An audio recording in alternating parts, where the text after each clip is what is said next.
Experiencing no signal or app crashes on your Pioneer Xumo TV? Let's troubleshoot. No signal often stems from HDMI issues. First, ensure your HDMI cables are securely connected to both the TV and your devices. Try a different HDMI port or cable to rule out hardware failure.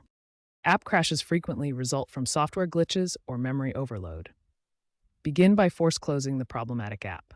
Then, clear the app's cache via Settings, Apps, Storage. For persistent crashes, check for firmware updates in Settings, Device Preferences, About, and ensure you are running the latest version, 2.1.5 as of July 2025. If problems persist, power cycle your TV, unplug for 30 seconds. This often resolves temporary software conflicts. If a recent firmware update caused the issues, try contacting Pioneer support. Wi-Fi issues are common with smart TVs. Start by checking your internet connection. Ensure your router is powered on and connected to the internet. On your Pioneer Xumo TV, go to Settings, Network, and check your Wi-Fi connection status.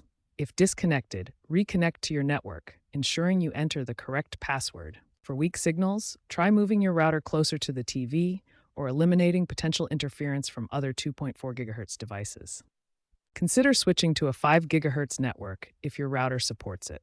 Renewing your TV's IP address can also help. This option is typically found within the network settings. As a last resort, you can reset your network settings on the TV. If issues persist, a Wi-Fi mesh network might be required to expand coverage, especially in larger homes. Upgrading your router might also improve performance.